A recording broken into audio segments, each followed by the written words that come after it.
Ladies and gentlemen, hello and welcome. We are here with the crux of the competition, the Let's Play Live Valorant Challenges Oceania. I'm Conky, this is Komodo. Dion, last couple of days, mate, how you feeling? I'm feeling good. I'm feeling ready. You know, we get to see who's going to be meeting 95X in the grand final after a week of play. It's already been exciting throughout the course of the week through the games that we've been able to witness. So I'm hoping that today doesn't disappoint either. Absolutely. And of course, if you guys are just joining in, well, where the hell have you been, first of all? But we'll run you through a little bit of an understanding of the tournament structure for one final time, you know, aside from tomorrow, of course, where we are going to have that grand final. Stage one, we've had our top 8, and of course, we are currently in those playoffs. So the group stages ran through, very exciting, lots of up and downs, and the top 6, as I mentioned, remain. Of course, there will be those 2 that didn't make it through going into those relegations. The open qualifiers have been played, and then next week, we're actually going to have them all compete in those closed quals for the top 2 slots into the stage 2, which is really, really exciting. That's where the big one is going to be happening, Komodo, with Valorant Ascension. So it's time to shine now. Absolutely. And I'll be wondering as well, are we going to get Cooper Troopers and Mammoth back into the fray of things? Of course, we saw that those were the 2 teams that did get eliminated from stage 1 right now. So they'll be, you know, trying to figure out what's going to work for them to get back on into stage 2. Absolutely. And of course, we've been teasing that prize pool like a little carrot on top all the way through the competition. But now is where it actually matters, right? Of course, by just entering into the competition, the team had a minimum of 3,000 Australian dollars. And now we've started to move that through and shuffle forward. So with yesterday's game, obviously, we established 4th for next gen. Today, we're going to find out who is going to be knocked down into 3rd. And 1st and 2nd will be handed away, obviously, tomorrow in that big grand final where 95X are obviously waiting for that #1 spot to see if it comes their way. So today, obviously, we do have a game on our hands. But first of all, I think we're actually going to run through what we had yesterday, because of course there was those 2 best of 3s to explain, you know, how we actually got into this position that we are in today. So lower bracket, of course, going through today. Komodo, run me through what we saw. Yeah, so Mac and Pilly on the cast yesterday, or rather I should say Pilski with that name of his coming on through. It always gets us. But yeah, yesterday's games, Honey Badgers, Next Gen. I think a lot of people were surprised by the fact that Next Gen were able to take a map off of the Honey Badgers, and I was thoroughly impressed. I've really liked their momentum and performances throughout the course of this tournament so far. When I was talking to Xenox about it, you know, they're a team that was quite promising, trying to break into the top 4, trying to stick together as a whole unit and figure out what works for them. And with McKinley at the helm, you know, very impressed by what they were able to achieve. However, the series went over towards the Honey Badgers 2-1. And I guess at the end of the day as well, it's kind of one of those things where it's like, we've had 2-0s through the course of this whole bracket so far. It is good to see fierce competition go to a 3rd map, because we were expecting, you know, essentially 4 teams to be very close through this tournament. Your 95X, your Bobo, your Funker, and your Honey Badgers. And with all these clean 2-0s coming through, it does really actually make it interesting what our power rankings kind of do look like here in Oceania.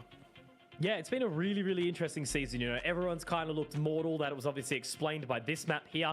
13-1, 95X absolutely smacking around Bobo. Do believe a little bit of unfortunate circumstances. You know, Plix leaving the country to play in a new team internationally, meaning that Coach Nellery did have to come in. But look, that's the way the cookie crumbles, right? You know, with all these changes and lack of consistency, results are up and down. But that doesn't matter, because right now we are playing that lower bracket final that you're witnessing in front of us here. Bobo versus Honey Badgers. And then, of course, as mentioned, after 95X's trouncing over Bobo yesterday, they set themselves into that grand final spot, and we just determined who is going to be joining them. And of course, as a part of that, Komodo, we've been keeping an eye on our top 5 players during the course of these playoffs. So there's some refreshed stats, and I don't think there's going to be any surprises seeing who the man is at the top. He's been there all season, and I think it's just a little bit disappointing that he's actually dropped below 300 ACS, right? That was something that I mentioned earlier in the week as well. I said something along the lines of how dare he get under 300 ACS and something like that. But yeah, reclaiming the throne, you got Dragon and Lou, who have been very consistent in here. Gal snuck in over the course of this stage as well. You know, we didn't really see him too much over the course of the group stage from memory. And at one point in time after day 1, Crunchy was on top with Swirl being 2nd, and then it overtook him. So Swirl, you know, wanting to hold his place, he was able to regather that from yesterday's games. But I think the real question is going to be, when it comes to tomorrow's grand final in a BO5, is he going to be able to hold it?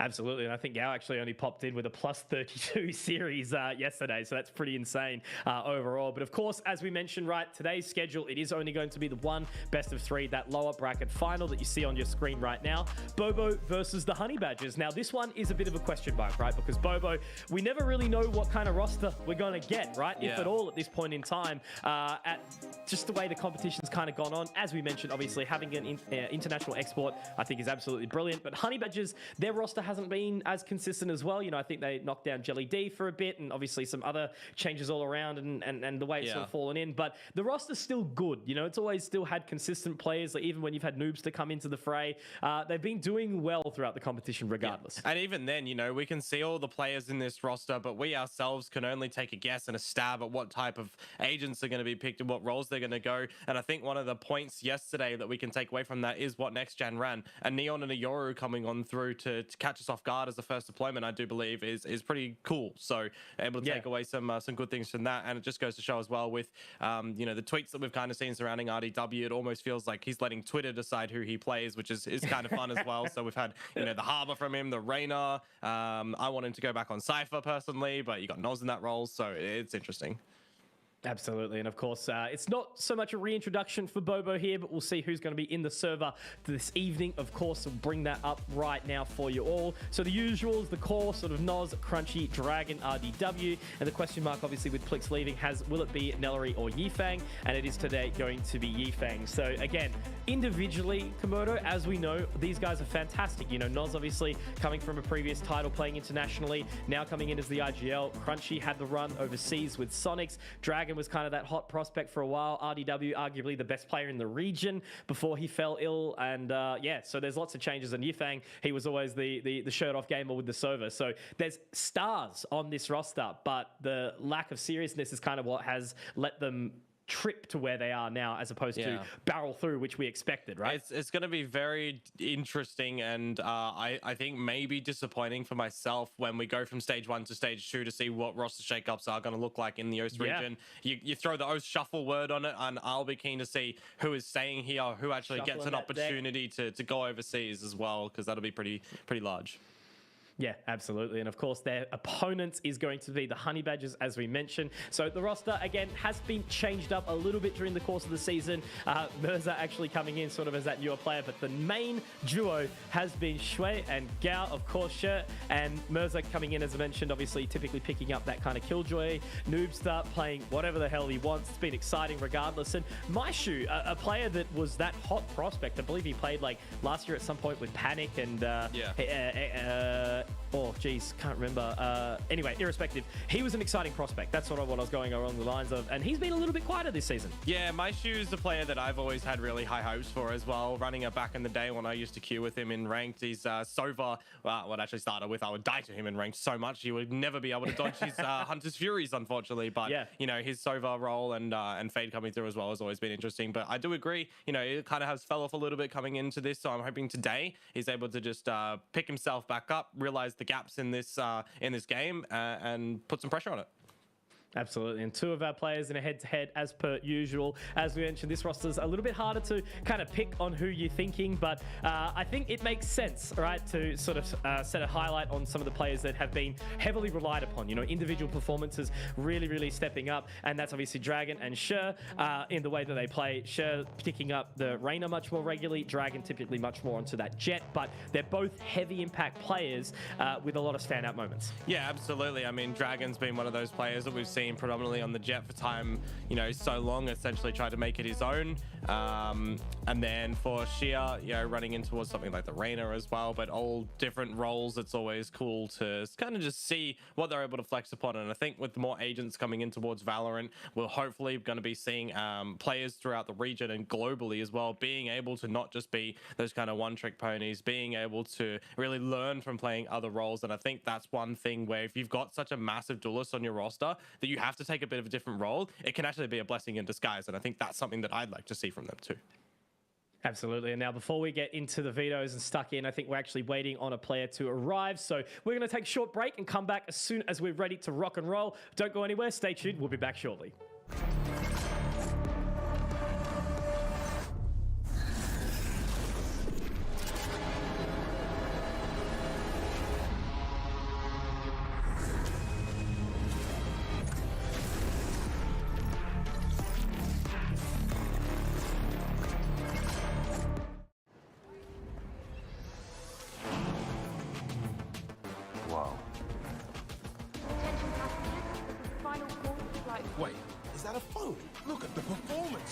graphics. That thing's a gaming machine.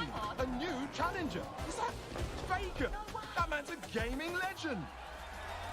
Everyone, fasten your seatbelts. And here we go! This is your chance. You keep her alive. Save who you can save. If you come this far, then you know what's out there. You have a greater purpose than any of us could have ever imagined.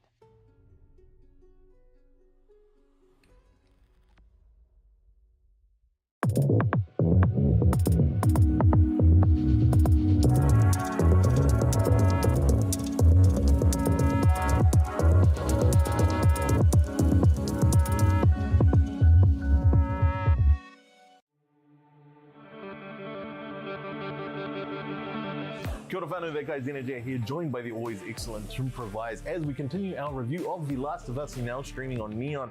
This week we are at episodes 6 and 7. Yes. Careful who you put your faith in. The only people who can betray us are the ones we trust. With episode 6, we meet a precocious old couple in the middle of nowhere who are hoping to guide Joel and Ellie on their continued journey as they guide them towards the River of Death.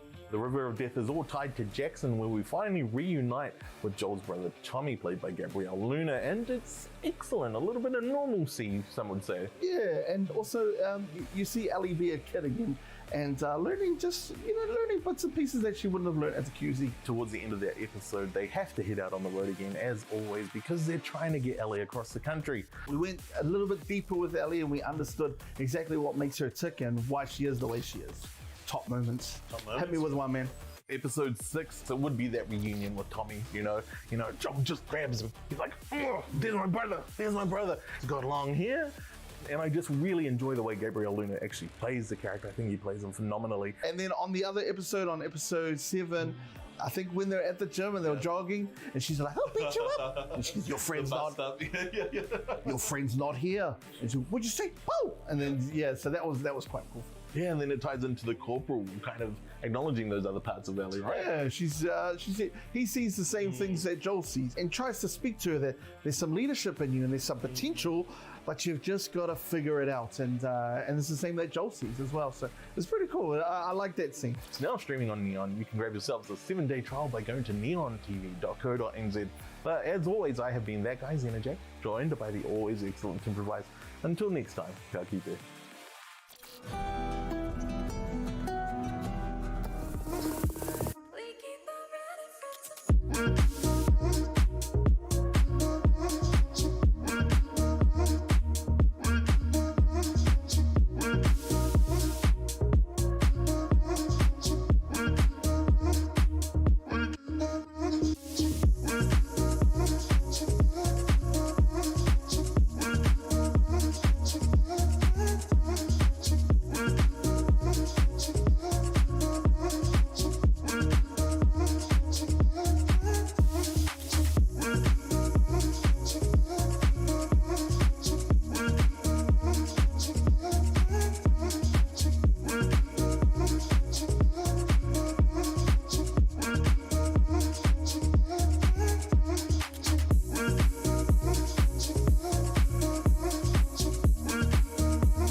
So after trying to make a reschedule attempt at midnight last night, big shouts to your boy Yifeng, who has left his lunch early and sprinted home to make this game in time. So we are going to have a full series. Very, very happy. Big claps for the big man himself. So yeah, diving into this game, Komodo, we're actually going to be able to go through with the whole thing. Bobo versus Honey Badgers. What are you thinking? I think it would be very interesting because I look at the statistics and scorelines that we've seen previously. I really don't know which way this is going to go because Bobo getting smacked by 95X and then you got Honey Badgers dropping him out to next gen, albeit a next gen that are starting to really rise up. Yeah, I think I would kind of want to withhold judgment and let the game speak for itself, to be honest with you.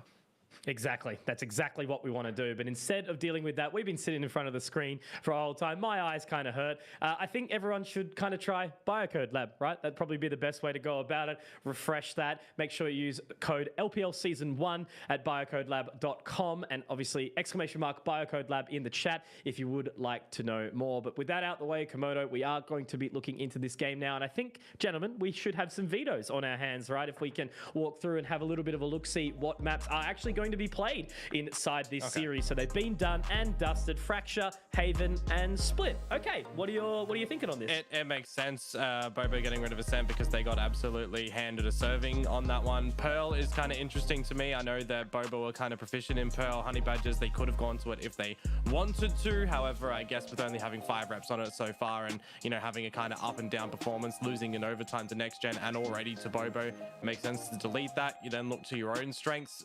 Fracture Fracture for Honey Badgers, bit of a no-brainer. You know, a 13-3 against Next Gen, and then only losing to OT against Bobo. You know, another one where they've lost very close towards Bobo in a series, so it makes sense that they get that. You go in towards the secondary map here in Haven. You know, again, I kind of think for Bobo that's all right. You know, they've got some good reps on that and everything. I'm a little This bit... is the best Komodo analyst we're ever getting, I'm a mate. little It's like, bit... how's the maps looking? Yeah, it's fine. I'm a little bit disappointed in the fact that Lotus isn't actually played, and that Split is going to be the decider is actually really cool, because we hadn't had a third map in the whole series so far until yesterday's game. So Split, if we're going to get it here, it'll be welcome. Are we going to get it though? I don't know. Yeah, I think, look, Fracture, obviously, you know, there is going to be benefits for having some structure on a map like that, but there is a little bit more loosey-goosey sort of style that you can throw out, obviously, getting some aggression down towards those main areas from the defensive side. Exact same rather could be said for Haven, taking that aggression, looking to find some control, so everyone can kind of play on their own a little bit and still feel some level of comfort, right? You're not going to have to rely on any kind of heavy set play until you get to Split, which is where I guess it's really, really going to be shown at the end of it. But now, without further ado, we do have the agent selection coming in exactly right. I am just as interested as you are. We got a jet from him at one point, didn't we? I want to see Neon from RDW. And Crunchy's on Cypher. Noz is on Breach. So we've got to change, I guess you would say. Okay. Who's actually going to play Smokes then? Is it Yifeng? Is this what we're getting? Is he going Brimstone? He is. Okay. Okay, all right. Is this satisfactory? It's an agent composition. Look, I guess on the other side, Honey Badger's obviously a little bit more comfortable in it, but irrespective, you know, that means we actually are going to have a decent game on our hands, Komodo. Exactly what we deserve, exactly what we're hoping for, because, ladies and gentlemen, I remind you all that the winner of this will be walking away with a minimum of 10,000 Australian dollars. That is just for one spot in the competition, 50 grand to give away. It is more than any other competition that we've seen in the Oceanic region, and it's almost easy pickings at this point in time for either of these teams. Whoever shows up in the server today individually is going to be the one to do it. But without further ado, it's Bobo, it's Honey Badgers, and we're starting here for this lower bracket final on Fracture. Fracture and Honey Badgers on the attackers' side to get things started. It's going to be an arcade pinch as well as over towards the A-holes where Bobo currently are. Putting 4 members in position. Good flash out by Noz. Going to force Gal back, but as Frenzy does roar from Dragon, he will be looking for a second one. He'll be granted it. We shift over towards arcade now because, well, Honey Badger's already been dealt a blow. Launching smoke. Very nicely done. Going to be able to hold on for a little while longer there to check if anyone is going to be moving in towards that tower position. The full rotate coming over very, very quickly. RDW is in a position to try and deny. Hearing it very, very close with that shorty. They are going to move in nice and close, but he has to dive a bit further. Mirza getting that one. There's a bit of a recovery here, Komodo. Back to a 3-on-3. Oh, Dragon. Is he going to be able to find an ace though to start things off? The answer is no, as Yifeng did manage to chop him down to size. Shia down for the count. It's only onto Mirza. It is planted in a pretty difficult position, but if they give him individual jewels, there might have been a chance. Noz going to deny that one as the defuse comes through and Bobo pick up the pistol. Not bad. Good response. Good recovery. They've been able to do it. Look at this man. Look at him. He's ready to rock and roll. The shirt off, the sleeve on. The absolute king. He's smiling. He's happy to be a part of it. And we also do have some cams on for the boys as well.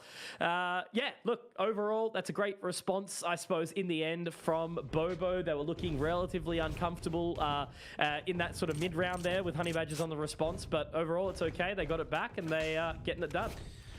Yeah, second round, we're going to have that force up for the Honey Badgers as they did manage to get that plant down. Couple of Spectres, couple of Stingers, but the paint shells of Dragon, they were respected last time. Now they're going to be respected again, but a great little aftershock. Can Dragon escape? He will be able to. However, Bobo, they still have numbers here once more over, so they're going to be able to put up a decent defense. So far, so good until the trade starts to come out. Absolutely, a little bit of back and forth, and there's the response. Nice and easy. Yifeng locking it down, getting that 3K boost to the stats. Sage, happy days, easy peasy. Save who we can. That's enough. Save who we can, that's enough, Brimstone reckons. Okay. This is the time that Honey Badgers want to be saving themselves, is what I'd like to say. However, with the force up in the previous round, they are going to be onto the eco, which is always that double-edged sword. High risk, High reward this time for Bobo. See how many weapons they're going to be able to hold on to is going to be the name of the game. Dragon now 2 away from that showstopper, actually, but it's Yifeng 1 away from the orbital strike. Imagine coming into round number 3 and he'd already have that available orb to be gathered, and he will be picking that up as well. Shows his tootsies. Gets his head ripped off as a result of it. So RDW also getting a second, nice and easy. As we mentioned though previously, only an eco, nice and cruisy. Bobo should be able to lock this down, stack up that economy. It's already starting to get relatively decent. You know, Yifeng and Noz having to dip into the savings a little bit, but it all should come back when payday hits on this Wednesday. Breaking that Sage wall now as they move on through, but Spike's still down, so a lot of work to do here for the Badgers. Yeah, any damage that they can do, a plant, that would be pretty good. For Crunchy, he's not happy that the Dink has gone to his noggin, so a requested heal from RDW. Sorely warranted. Now is the time for Honey Badgers to try and get in, try and get this plant. It's a good shot from Sheer. That Spike is in another territory, unfortunately, so I don't think they're going to be able to go get that one. Flash out. Potentially, if there was some additional damage, maybe 30 something, seconds but left. 30 seconds left. Yifeng happy to kind of tuck himself into that little cubby. Dragon does get tagged up as a result of my shoe. Okay. Crunchy and obviously Noz still a while away, so bit of dangerous predicament there, but in the end, it's just going to be Gout, hoping to find Crunchy on the back end, but he's going to be able to waltz along with that Spectre. 3 alive again, decent economy, be able to recover that Phantom, so A-OK.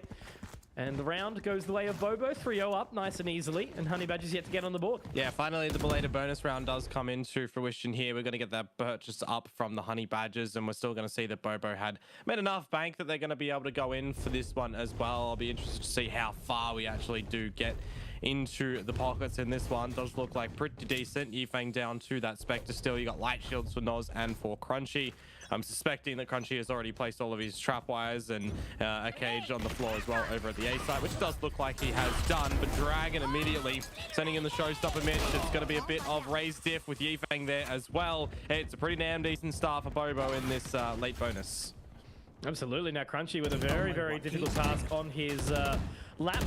Does get the cage down. It's going to be okay for now. A little bit of a shaky aim, though, there from old mate Mirza. Unable to get the job done. Now it makes it awkward for these remaining players. We do see Noobster make his way out, though. Old main able to get that damage dealt. Does have the orbital strike available. Komodo could make it really expensive, but Dragon's going to be able to take him down quick enough, and Bobo get 4. So Honey Badgers so far looking very lackluster on this offense. Yeah, this is a great start to come through from Bobo at the moment. You know, 4-0 after you put your mind back to the previous time these guys did face each other over on Fracture. It went 14-12 over to Bobo, with the half looking at 7-5 on the lead from their defense. So I think, you know, we still got a lot of gameplay before we see the Honey Badgers really start to fret a little bit, as they were able to put up 5 rounds on this attacker side last time against Bobo. So that's what we'll kind of be looking towards, albeit, Mitch, that was a different composition. It was a different lineup of agents for Bobo. That was when it was like Noz on the Cypher, RDW was playing Harbor, and Nelly was actually in instead of Yifeng. So different players, different day. Who is that going to benefit? For right now, it's benefiting Bobo. Great flash. Not able to make his way in, and Yifeng also going for a little bit of a push through. That is just way too easy. No way Honey Badgers had any chance in that position, trying to push out to the sands, but they've been stopped. The old hourglass has been tipped on them. Now Mirza, long way from home, does have that neural theft, but really kind of useless at this position. And I think it's a nice little spot to kind of run in about commentary from Mr. Crashman. They're getting proactive. They're moving. Bobo are going for these picks, going for this aggression, and it's tempered well. They seem to be in the server, all on the same page. And King Yifeng, who literally ran a college mile to get here, is top of the scoreboard, 9-3. 9-1, rather. I have a question for you that sparked interest. How long is a college mile? I don't know, man, but it's like 1.3 Ks or something. Isn't that just a normal mile? Yeah, that's what I mean. Look, it sounds better. All right, come on, give me a little bit of a break. It does look like for Yifeng, getting in, you know, the aim department is definitely not how a warm up seems to be firing through, right? Just having a little bit of a jog, a little bit of a run to get here, back up the boys who don't jump on the cameras, unfortunately. Super sub coming through with some heavy hits, some heavy shots, and some good looks on the camera. Absolutely. 5-0 though. Pause coming in from the Honey Badgers after they've not really been able to find anything in this map so far. And it's a very interesting thing for the Honey Badgers, right? Over the course of their time with all the different players that they've had under this name, you know, you think towards when Autumn and Maple were playing under this one, it feels like almost just a completely different roster. Yeah, but they're still able to outside of that core too, right? They're still able to kind of put up some decent performances. However, it kind of feels like now when we've got other teams starting to step up, you know, it's good for them. Absolutely. Watch and learn. Still many more opportunities into that next season. I think that will be, you know, it's the one that's the most important, I guess, right? You know, still kind of threw me off a little bit that, you know, more players weren't kind of going a little bit harder for this 50,000 Australian dollars, but that Ascension slot coming up next year, next season rather, is a really, really big one. So we'll be setting our sights onto that one, Komodo, when time will tell. But in the interim, looks like that Null Command is going to be popped by Shirt and trying to get in towards that side very, very quickly. And of course, with Noz on the bridge, that means his utility is not going to be able to go on down to deny the plant from Mirza, who maybe needs to do a bit more homework to find out where to throw a cage. I saw that one miss towards the tower. There is that aftershock, however, that's going to be baiting it into RDW. I hate it. He was on Harbor and played the operator too. It's just an RDW thing. It's disgusting, but if he can make it work, who am I to argue against him? Crunchy on towards Mirza. Things are looking pretty good for Bobo in this round as the neural theft does come out. Dragon will be decapitated, and now with the defuse starting to come too, an orbital strike is going to lock him in. Crunchy's going to kiss Noobster, and it's all down to Maishu. He can't get them off the defuse as Yifeng finds the final, and Crunchy's also going to be dying to Yifeng too. So even more kills coming to Yifeng. Absolutely. Yifeng popping off right now, feeling it. Unfortunately, he does drop down from 11 back to 10, but everything else is going swimmingly for Bobo. Yeah, Honey Badger's not really looking like they're kind of on the same page at this point in time. You know, that was some nice aggression through tower to be able to take that site easily, but, you know, RDW had all that space on the back of the Sage Wall, didn't really feel any pressure towards that tree side, and he was just able to clean up with the ops. So, look, RDW, as we know, one of the region's best just in general. Like, he was one of the ones who I thought was an absolute shoo-in for one of those slots overseas, which Vronsky was the only one that ended up picking it up. But we know RDW has been unwell, and all we can hope for is that whatever's going on recovers as urgently as possible. Best tattooed gamer in our region. Find me somebody else, tweeted at me, and maybe eat my words, but I don't know if he could.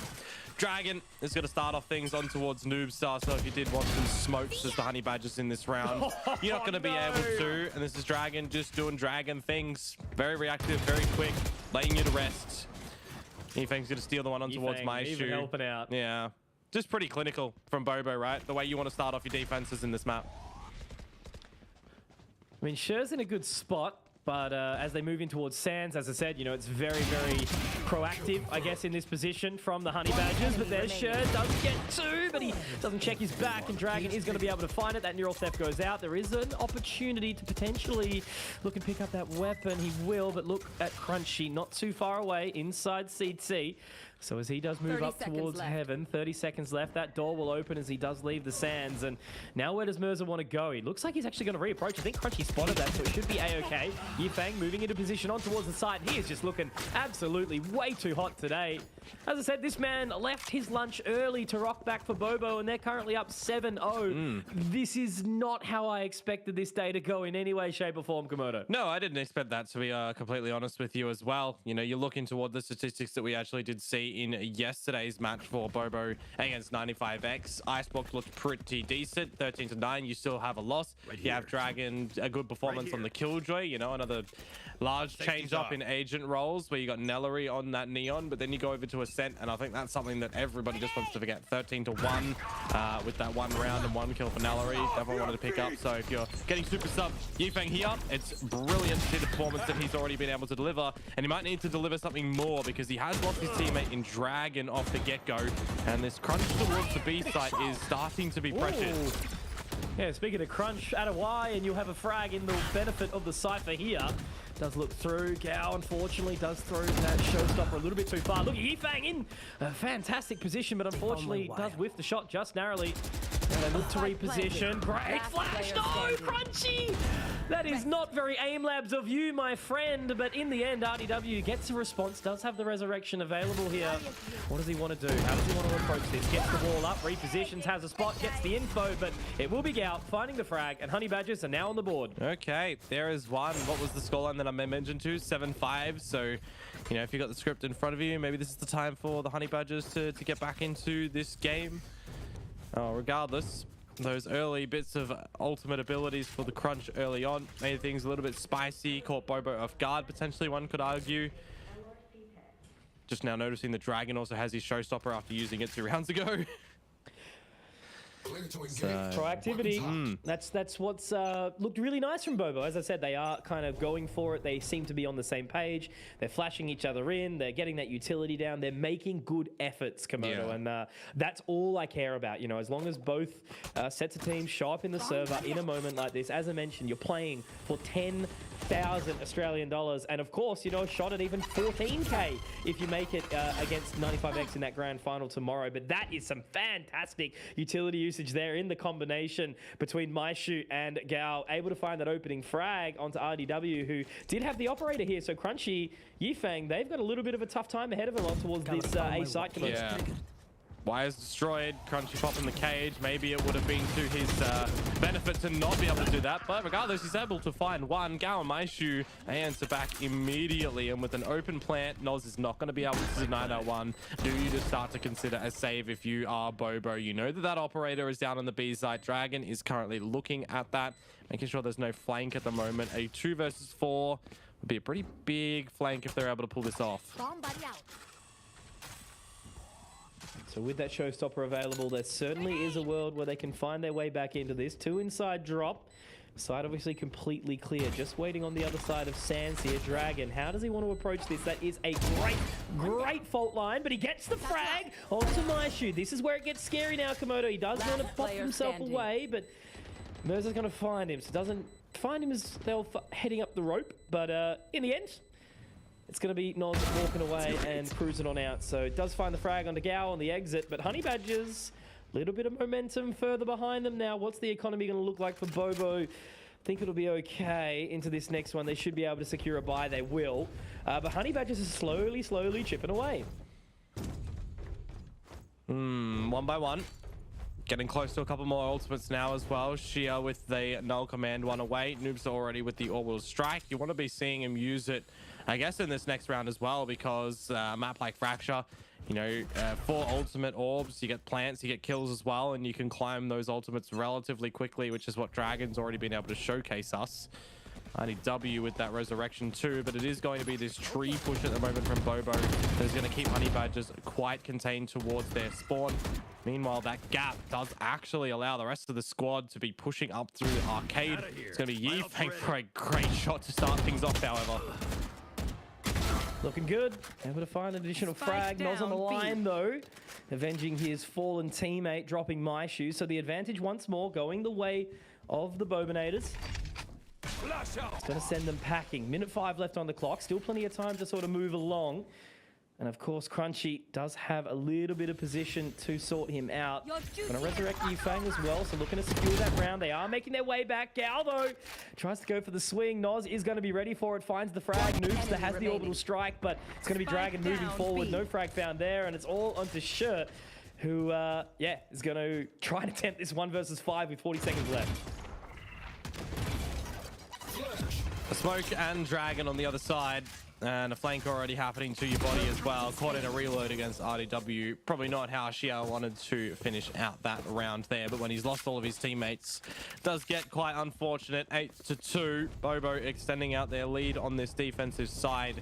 Again, you know, make mention to it. A showstopper and an orbital strike used in combination could gain quick entry in towards one of these sites if you were Bobo, or rather a retake if they want to let that happen. It's good denial too, but we've seen a lot of aggressive plays from Bobo on this defensive side. I wonder if that's going to change things up.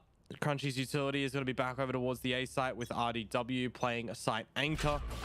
As Honey Badgers are going to set themselves up for this A side of things. Null command immediately erupts. You would probably expecting the orbital strike from Noobstar to be coming down as well. Oh, just actually gets the catch on the back of that double command as well. So no orbital strike to be coming through. Noz does start to move away. RDW is in a little bit of an awkward situation, but Noz gets taken down. Gao goes up very, very quickly. Mirza moving in as well. Yifeng trying to find something through the smoke, able to do it off the back of that spot with the info. That's the Cypher utility getting the job done. Yifeng with another. This man is popping off right now. Komodo Dragon walking in towards main Maishu on the line, very shaky, but gets the job done. Now that showstopper moving on in. He actually did get some information towards the back of the site. Where does he send it? Where does he move it? Has to be shooting a shot out, but he misses it, doesn't get the time. Now the pressure coming on. Moopsa can just throw it on himself, play the time. Line goes through, gets the frag onto Crunchy, and in the end, it looks like Honey Badgers should be securing this one. There is a little bit of extra time. That tripwire, though, is down. Yifeng has to move, and Mirza will close. Honey Badgers find a third, and it's a little bit of carnage on that A side, but they make it work. Yeah, I thought it might have been a little bit difficult for them to get on in, specifically when that wall went up from RDW to block pathway in toward the site, but an immediate destruction of one of those chunks. And they gain entry, overwhelm RDW. You got the Sands players as well, extending on in towards the site, finding the frags where needed. And it's exactly as you mentioned as well, where Shia's null command is able to just deny a little bit of that extra utility usage where Yifeng was holding out the orbital strike. Makes it a little bit difficult and delayed for Bobo to get a good retake happening. Move on to the last round of this half now, and RDW's location has once again been known. Good 0 point from Shia. Time to be bought from the utility in a holes. However, when this sky smoke does fade, now that's where the Honey Badgers are going to start to look to extend in, and it's actually not going to even wait for it to fade. Immediate showstopper, destruction of that wall, knocks down. RDW might be next.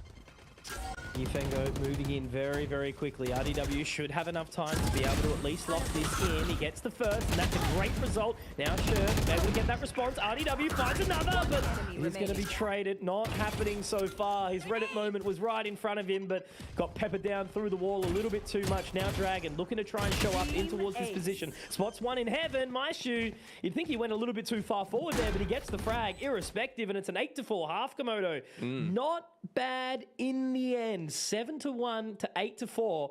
Pretty decent recovery coming out from the Honey Badgers. Seems like they're warming up now. Yeah, good effort by committee in that last round as well. A team ace, everybody getting a piece of the pie, and I think that's one of the biggest things come round 8. They actually start to play together properly as a unit. A lot of these split plays that they were trying to do, where Bobo would get aggressive to the likes of Arcade, to the likes of Holes, and even that tree extension as well, you know, getting up close into the Honey Badgers' faces. They start to slow it down in terms of Bobo, and that actually kind of gives Honey Badgers a bit of a chance to speed up themselves. So maybe if Bobo kept doing what they were doing, they would have been able to make this a longer half where they have a higher scoreline. But regardless, you got to give props over to Honey Badgers to realize those situations, start to warm up and hit their shots. So how does this pistol look? Dragon's going to go for a little bit of a waltz alongside the rest of his teammate. Tripwire is going to be just enough. So they cruise on in, give that info. 3 members over towards the B site, though, Komodo. Only 2 ready to defend this position.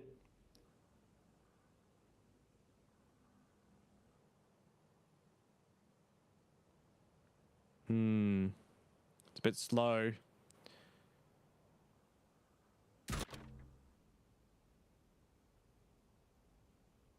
By that, I mean Frozen in time. Very slow. Just waiting to see if the side of Bobo is going to throw out any aggression. Doesn't look like they will, though. Mirza now in the position to defend. Gets 1, gets 2. Is that going to be a third? Not quite. RDW extremely lucky to be alive in towards that position now. Gets the wall in. Heal up. Should be a-okay. Yifeng now getting that plant down here. Lots of utility will start to head out and make it a little bit awkward. RDW hears all the audio now. Pushing on in, though. He gets it nice and close. Now into the clutch. Can he do it? Can he do it? Oh, my God. Whew, Jesus, that was very, very close getting that dink on the noobster, but Gao wasn't too far behind, irrespective. So RDW had me out of my seat for just a second, but in the end, it's Honey Badgers with that 5th recovery. Good spots here. They're making it work. They're getting it back. Yeah, pistol round is very important for the Honey Badgers, even though they lose like 3 members in that. It's a-okay. You got a plant down from Bobo. You would kind of expect a force buy to come through a few other Honey Badgers, given by the fact of RDW's fragging action at the end there. You got Yifeng still getting some of the action happening as well. So I'm going to be very interested to see what this pistol round does look like for Bobo. Are they just going to look to do the same sort of thing, get a little bit of early conditioning out, force Honey Badgers to sack some more members over towards A, make it a little bit more vulnerable? You have a peek in, invested interest in towards the A holes, but they're going to start to split up. Shia will look after holes, and Mirza will start to look over towards the dish, where the camera to be destroyed. It's not going to bring any immediate rotations from Honey Badgers yet.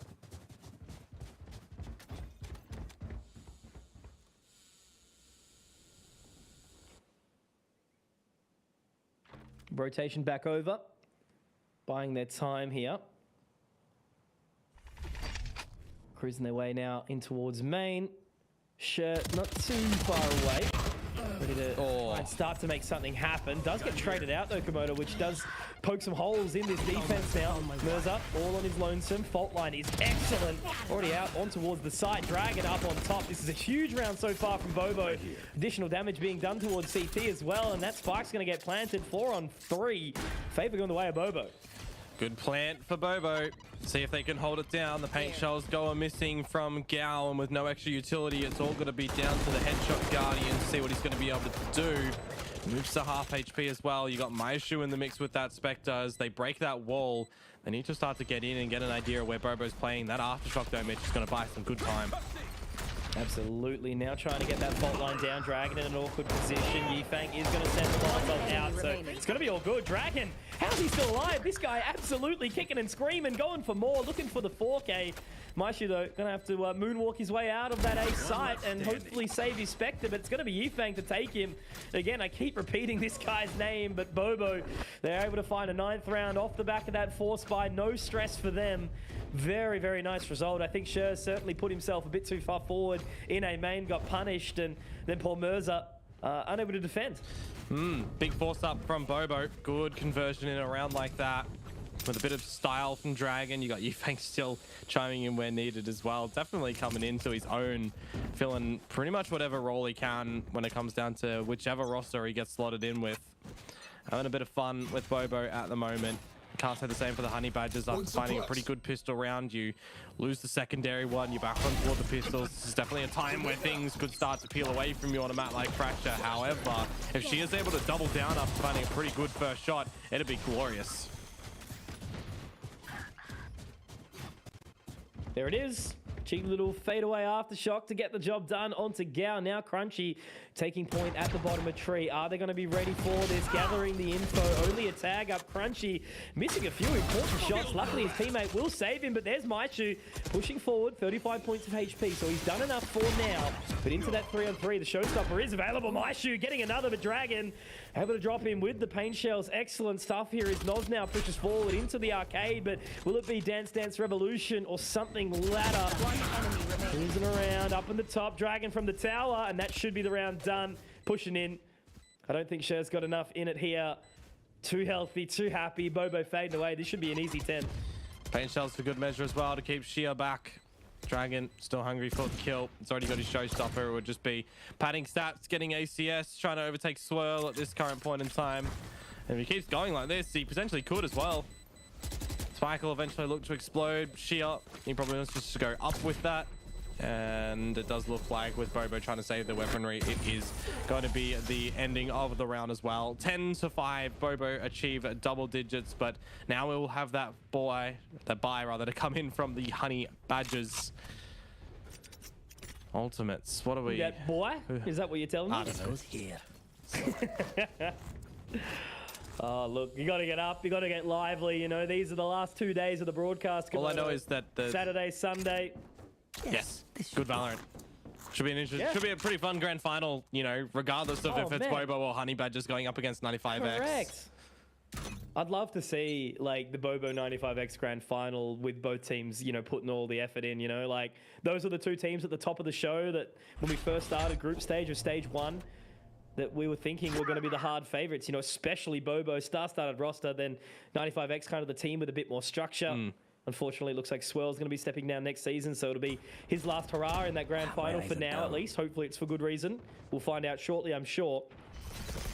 But overall, looks like Bobo has control of that side. Aggression from Honey Badgers is an attempt, but Crunchy gets one at least in the back this time. Response though, Mirza, Noobs are getting it back. However, Dragon from the Death, the Martyrdom, getting it done in that position. Noz able to just move away, utilizing this wall well. RDW's utility back to the Sage days has been very, very good. Seeing it happen. Ooh. Tagged up though, making it awkward. Komodo 3v3 still as it stands. Artie finds another up very close and personal. Still does have that heal, still does have that time. One more frag and he'll be able to get the resurrection, but Maishu says no. Molotov does go down. I mean, there is that Rolling Thunder available from Maishu, but even so, the orbital strike from Yufeng, it's just going to be too easy for him. He's able to stop that ultimate though, potentially. Is it going to be enough? No. Yufeng's good. Round's done. That's going to be 11 for Bobo, irrespective, I think, here, Komodo. Yep. Indeed, bought enough time. Sorry, boys. RDW did God's work on the back of his wall as well. At least able to find one, throw a spanner into the works, making sure that Honey Badgers need to rummage through their tools to be able to find the right socket, you know, secure things and get back into this round, but unfortunately not.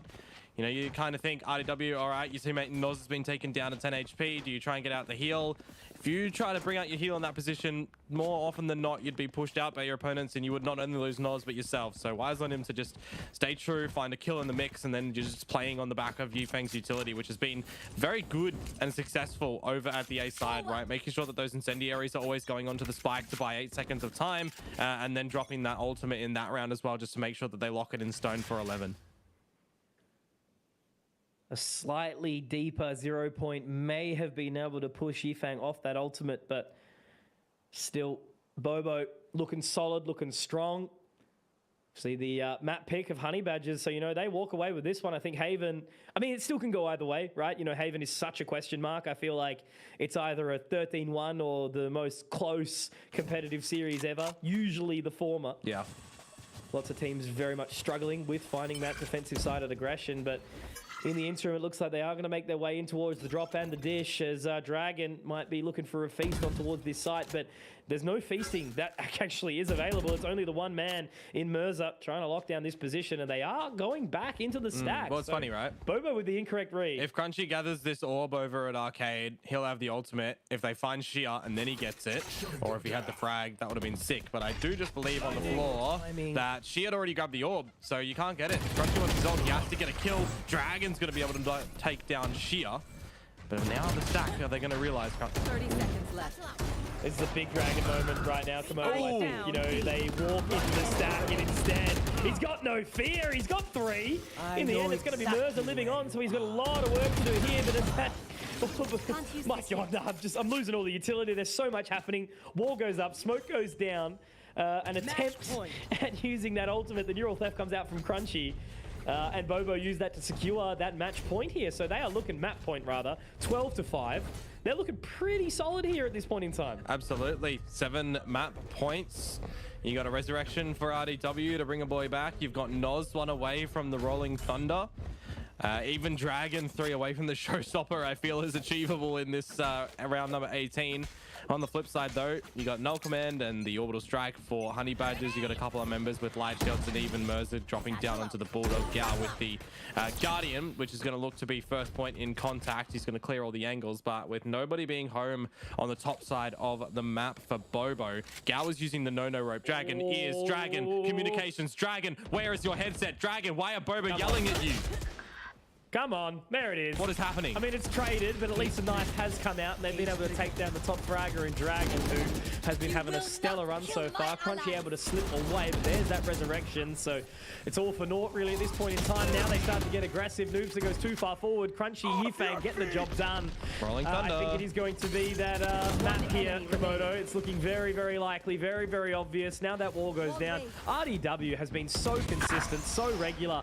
Now they start to move on through, and that's going to be enough. Sure. Gets taken, Dragon drops him down, and Komodo, we are going to have a map 1 victor. You know, they were so close. Yifeng running his little legs off to be able to make it in time for map number 1, and Bobo take advantage. Fracture goes their way, 13-5 in dominant fashion. Those opening 7 rounds were incredibly strong. There was a little bit of a shake as we did move up to kind of that 8-4 half, but then they were able to stabilize. They were able to bring it through, and fantastic stuff in the end from Bobo to walk away with that opening map over the Honey Badgers. when you've got Dragon popping off that you would, kind of put in a head-to-head situation where you need to see him do that to have some good success for Bobo, and he's doing that. But then you've also got, the other members doing what they need to do in terms of utility information that Crunchy's been able to do. You've also then got Yifeng popping off on the Brimstone. You've got RDW getting those heals, those slows, buying time, some great different placements of the barrier wall as well, just to make sure that it's keeping Honey Badgers guessing. It's really good in form for Bobo to be able to take this map convincingly and look pretty promising going into the next map of the series, which, coming in towards Haven, it's their pick. Should be cool. Yeah, absolutely. And I think just for all you aspiring duelists in the chat, Minimizers here actually doing some research for stage 2. Dragon, that map is exactly how you should be playing it. 5 opening picks is massive to see from that raise, utilizing the satchels to absolute perfection to be able to, shorten that space and find the entry into the site time and time again, especially with the showstopper and the paint shells as well, used very, very nicely in conjunction with that breach from Noz. So well done overall to Bobo. As I said, very impressed to see them putting it all together in the way where it counts, right? Because they still got a chance to make this grand final. They still can take this whole competition away, but we'll find out if they are going to make it to face off against a rematch against 95X after this break, so don't go anywhere.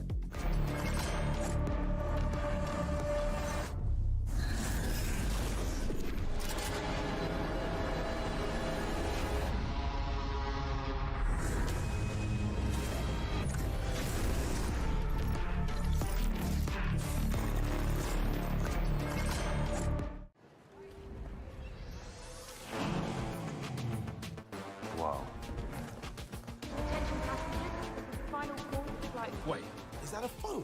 Look at the performance, the graphics. That thing's a gaming machine. A new challenger. Is that Faker? That man's a gaming legend. Everyone, fasten your seatbelts. And here we go!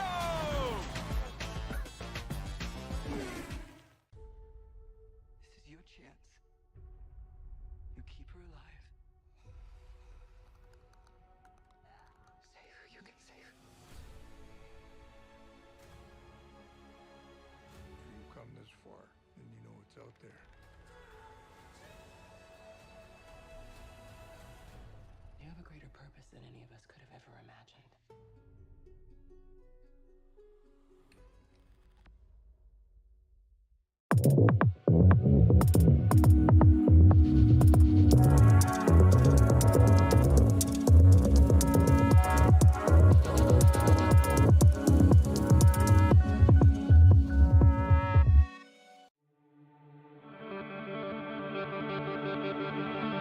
Kia ora whanau, that guy's Energy here, joined by the always excellent Improvise as we continue our review of The Last of Us, now streaming on Neon. This week we are at episodes 6 and 7. Yes. Careful who you put your faith in. The only people who can betray us are the ones we trust. With episode 6, we meet a precocious old couple in the middle of nowhere who are hoping to guide Joel and Ellie on their continued journey as they guide them towards the River of Death. The River of Death is all tied to Jackson, where we finally reunite with Joel's brother Tommy, played by Gabrielle Luna, and it's excellent. A little bit of normalcy, some would say. Yeah, and also you see Ellie be a kid again and learning learning bits and pieces that she wouldn't have learned as a QZ. Towards the end of that episode, they have to head out on the road again, as always, because they're trying to get Ellie across the country. We went a little bit deeper with Ellie and we understood exactly what makes her tick and why she is the way she is. Top moments. Hit me with one, man. Episode 6, it would be that reunion with Tommy, Joel just grabs him. He's like, oh, there's my brother. He's got long hair. And I just really enjoy the way Gabrielle Luna actually plays the character. I think he plays him phenomenally. And then on the other episode, on episode 7, I think when they're at the gym and they're jogging, and she's like, "I'll beat you up." And she goes, "Your friend's not here." And she goes, "What'd you say?" Oh, and then so that was quite cool. Yeah, and then it ties into the corporal kind of acknowledging those other parts of Ellie, right? Yeah, he sees the same things that Joel sees and tries to speak to her that there's some leadership in you and there's some potential, but you've just got to figure it out. And it's the same that Joel sees as well. So it's pretty cool. I like that scene. It's now streaming on Neon. You can grab yourselves a 7-day trial by going to neontv.co.nz. But as always, I have been that guy, Xenojack, joined by the always excellent Improvise. Until next time, ka kite.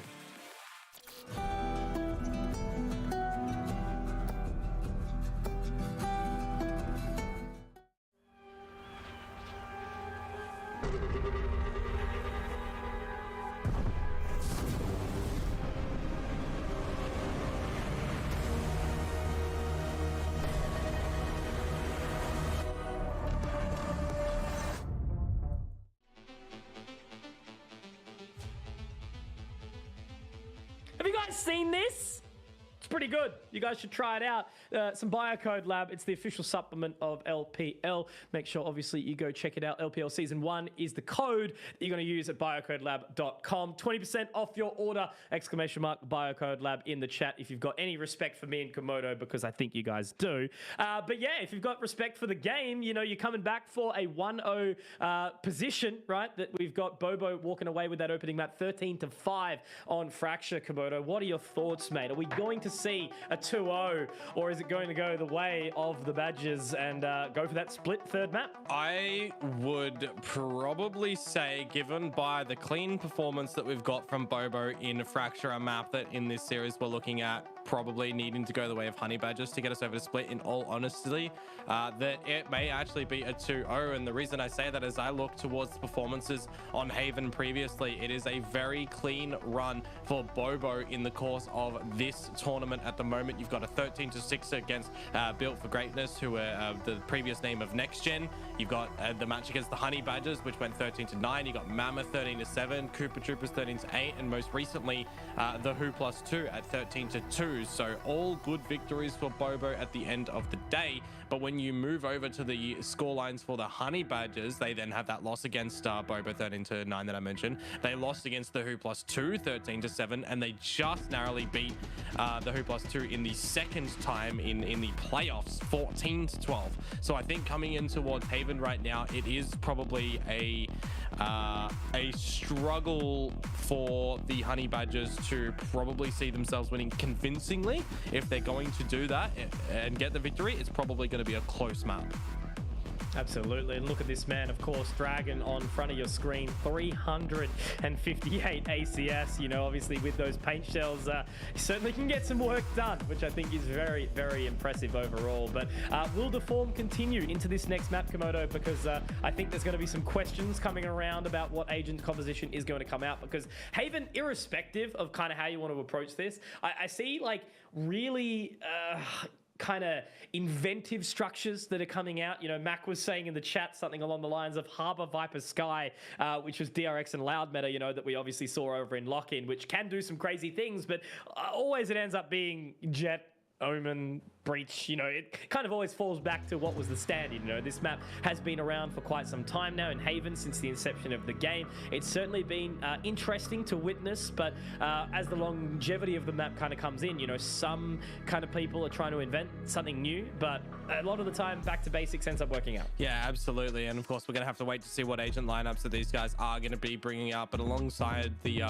Jet, Breach, and Omen that you mentioned there, it's the Killjoy and the Sova that are the general picks that are coming on through.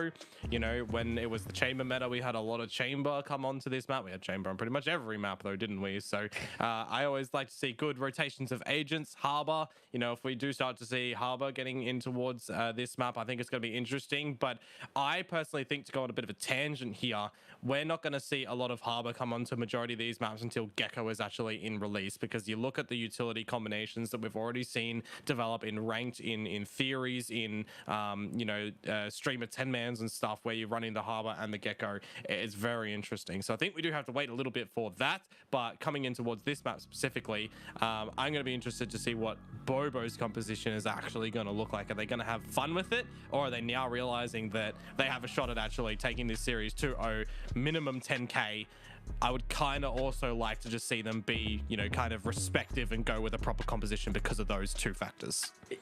Absolutely. You know, $3,000 additional dollars is something to behold, you know, and it's $4,000, you know, additional if they walk away with that grand final win too. And, you know, it kind of sets yourself up, you know, being the victors, being the champions of stage one does give you a little bit of a boost. And I think for Bobo, it would kind of be some redemption for them, right? You know, there has been some interesting kind of conversations happening on the social media space about what's kind of been going on, because this competition, yeah, it's been a strange one, but I think now there has been a little bit of stabilization towards the end of the competition. Sure, we've had some players go, but for the most part, I think a lot of these players that have been leaving Komodo, it's been for good reason, right? We've obviously seen Autumn go overseas. I think Plix, is Maple doing the exact same thing as well, leaving to go and join international rosters. I think also, who's the Tix doing the exact same thing. So we are having international transfers, which I think is brilliant, because not only does it give a shine of a light to our region a little bit more and some of our individual individual talents, which we've always done well with across various titles,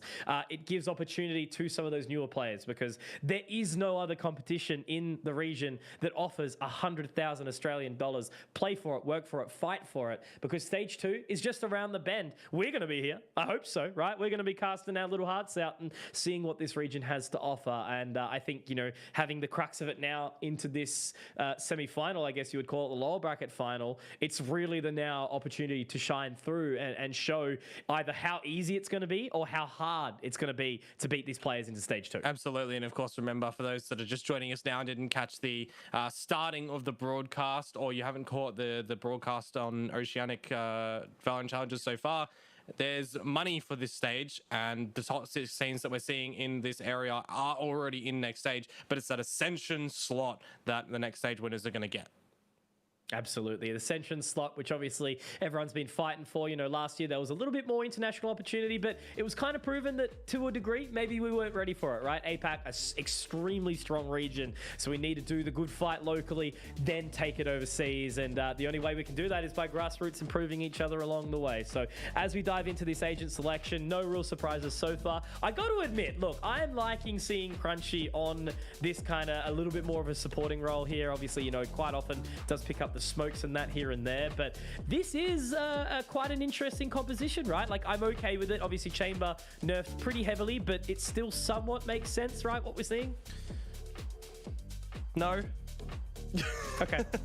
Sure. I mean, look, we're going to see if they can make it work. We've seen Chamber getting picked in Lotus currently, which is very interesting because when the Chamber nerf came in, you kind of have to weigh the slow recoil and the slow cockback of that ultimate Tour de Force, the utility usage, of course, for the trademark where you got to be within a certain bound, and then the cost balances as well. So I think, you know, you're looking at what sort of Sentinel can fit in towards the role, and you're probably looking at, you know, your Cypher or your Killjoy predominantly being the picks, especially when it comes to Haven. You know, those lockdowns can be very versatile, very vital to gain control of A side if you get through towards sewers, in towards C side. You know, either post or for a retake over towards C is very good, especially when you know, you're running that alongside a Sova where you can get those counters out. Is very good. Now the flip side of that is because Honey Badgers are running a very standard composition, Sova, Killjoy, and Breach, you know, there's a lot of utility damage that can also destroy lockdowns and stuff as well. That doesn't need to just be the Hunter's Fury. So I think in that regard, RDW picking the Chamber, it is going to be a very high risk, high reward. But if there's anyone that can make it work, it probably is him. Moments in time are among us. Yifang, able to get the job done. Sure, also with the trade. So we'll have to see how this one responds. You know, there is going to be that 4-on-4. The Paranoia does end up forcing them back. And the Payshell's also to come out as well. So it's a tough one. This is going to be a real all-out brawl right now. Maishu able to hold on to one, but here's Dragon, here's RDW. And it's going to be that 1v1. Crunchy, are you able to hit the shot? You are. Okay. It's a very, very brisk back and forth, a little bit of a tirade on this C site, but it will be Bobo closing out the opening round and a very important start on this defensive side of Haven. I got pretty chaotic there at the end. You see that Roomba going in Couldn't keep up as well from Dragon, and unfortunately Maishu wasn't able to destroy that quickly. So one of those interesting things, but yeah, Dragon just sending it on in, able to find a bit of damage. You think that maybe Noobstar is going to be able to close it down, but unfortunately not. It's Crunchy to put a close to the round. Something to probably note here as well, between maps number 1 and 2, Noobster going from the Brimstone to the Jet, completely changing roles and tempo as well. Hopefully he can keep up with the speed, which, I mean, look, from history, we know he can. Once a sniper, always a sniper. You know, he can be versatile. Man has been around a few blocks. I remember actually casting a LAN of his like 5 years ago. I went to China with him. The guy has just, yeah, been around. And I think really when you kind of have that experience, you can get slapped onto any real agent depending on the map and how comfortable you feel. That's the joy of VALORANT and what we are seeing internationally as well, right? You know, Lock-In proved to us that a lot of these players do have those kind of very different agent compositions depending on the map and what they're comfy happy with. But Dragon gets the spot of the gun barrel onto Mirza. Turret is available, and that paint shell and the C's combination means good day, Mirza. You have had your time in the server. Now Noobs are looking to be the spearhead, trying to take control of this A site. Crunchy does have the fault line available. It's a great crossfire. RDW in the cubby. It's going to be way too challenging for Noobs to find this one unless he gets the opening shot. But RDW, one tap. This round is a bit too challenging for the Honey Badgers, it does appear. My shoe. Artie, he's so good, man. Like, such a blow. I mean, it's an eco, right? There's nothing to get excited about, but just how crispy his aim is. Yeah. No, absolutely. No one can doubt that.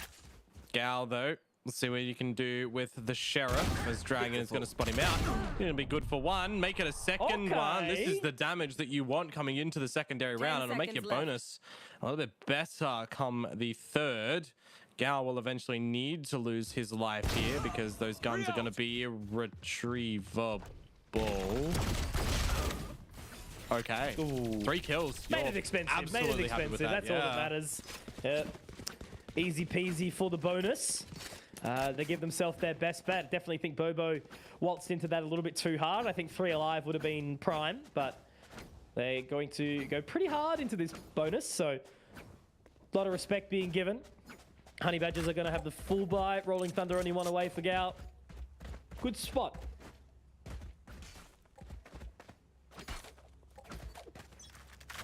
It's an important round for the Honey Badgers to be able to win, Mitch. They dropped the bonus round in the last map. So see what they're going to be able to do here as Yifeng here's a bit of a stampede. I like the fake smokes out to try and bait them not looking into his position. But Mirza, he looked away, and then he's lost his lifetime a ticking. Noobs is a ringing, so is Gal. Able to steamroll in towards this site. Now you've got Crunchy who loses his life, and it's all onto RDW. He'll be guaranteed his tour de force at the close of this round. How much damage is going to be able to get before then? Crunchy's been interestingly inconsistent in this series so far. Like, such a sharp aimer. You know, that's kind of what he prides himself upon. Maybe it's fallen off a little bit over time. You know, I've always sort of felt like Crunchy's best in those supporting agent roles. Like, you know, I think at the early days, he tried to sort of lean a bit more onto the duelist and then got put onto the Omen and the, you know, just the controller in general. And then he became quickly, you know, one of the best players in the region. So few missed shots, won't harp on it too hard because the rest of his team has been doing what he needs, and his utility on that Cypher in the previous map was pretty hot. So good response from the Honey Badgers, no real damage taken. They get the opening gun round, and Bobo, they're going to be investing in here. We should see RDW pick up the tour de force, and Dragon only 1 away from the showstopper. So Bobo's still set up for success, but will they be suffering from it or not? We'll let DJ Carla do the talking shortly. I don't know how to be DJ Carl, I'm sorry. Another one. Oh, okay. Well, we're going back to C. That's another one. That's a way in which we do things again, right? Another one. You repeat the previous. Is that how that works? Cover going out. Something like that. Okay, cool. Noobs are in. At the helm of that previous attack. Does get some info into one. Noz taken down, but Yifeng going to do a lot of work here, getting in very aggressive. That Rolling Thunder, though, comes out, making it awkward. Crunchy in position. Could do some serious damage if he gets aggressive. He does find one, and now RDW, that tour de force, does a lot of work. 1 versus 1. We saw this on the pistol here. Ardy straight onto that line. Mirza has made some sound, and there he is. RDW. The man on the chamber, sharp as ever. It was his agent that really made him shine back, if you're thinking about last year in the LCQ that we were lucky enough to commentate Komodo out of beautiful Dublin, Ireland, where RDW did have some big impact on that agent back on the old order roster. And as I said, you know, kind of really set himself up as being one of those best agents, because in an interesting change of pace where we obviously saw the Cypher meta die for a little bit, Killjoy came in very strong, then obviously Chamber came to the fray. Cypher has now come in since Chamber's fallen out. RDW has just really been versatile across the board, but now once again we see this early attack, moves to in, and he's looking for the hunt, but Yifeng gets the job done, locking down 1. Now that Hunter's Fury, my shoe, able to lock down CT for a bit, gets 2. Dragon, a little bit shaky with that showstopper, but Noz is into position. Noz gets 2 with the Bulldog. Maishu's on for 3. Dragon in the 1v2. Maishu has to get pushing in. And it looks like it's going to be all reliant onto Maishu, but Dragon, Mr. Consistent, gets it done. Bobo with 4 and Honey Badgers. Oh, they'll be really upset about that one. Yeah, they'll be reeling, won't they? As soon as Maishu finds 2 with the Hunter's Fury, I made mention to it earlier where you see that. It's very difficult to be able to dodge his Hunter's Furies. I know from first-hand experience there. And he finds 2. They've got a good advantage, but then Bobo, I mean, when you rely on Noz to find 2 with the Bulldog, you almost have Dragon a shoe-in to be able to win on 1 versus 2. Merza caught out, you know, at default, jumping, pulling out utility, trying to duck through a spammable box. It's real awkward. It's that last frag from Dragon where his opponent knows exactly where he is. It gives the goods over towards Bobo. Now coming to the fresh round, a little bit of a half fire to come through for the Honey Badgers. Benefit of running into the chamber is that rendezvous from Sewers over towards the link. But it's a bit of a trade out here. It's RDW for Dragon, who is able to find Noobstar and doubling down on towards Maishu with a sinister shot to boot. Yeah, looking so good on this Raze. You know, he's really comfortable. Everything's working out. But there is a bit of a trade back. Unfortunately, though, this is a objective-based game, and the spike has been left a bit of a distance away. Sure, now trying to run for it, but they may actually spot that Komodo. No, it's a little bit further down. Sure, though, able to get another. Now he's got the from the shadows. Is it going to be enough? No. Dragon does unfortunately miss the opportunity. He has been defended. Now it's going to be on to Crunchy and Dragon to try and clutch this one out in the 2v3. They'll go for it. They'll try and make it work.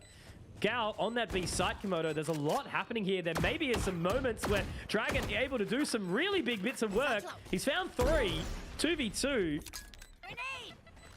Could be quite large for him, couldn't it? Tries set for Shia to reposition towards the garage, and now it would need to be the Ace and Dragon. It's the Ace. This was the half buy, remember, to come in for the Honey Badgers. If they're able to steal this one away, it would be pretty big from them.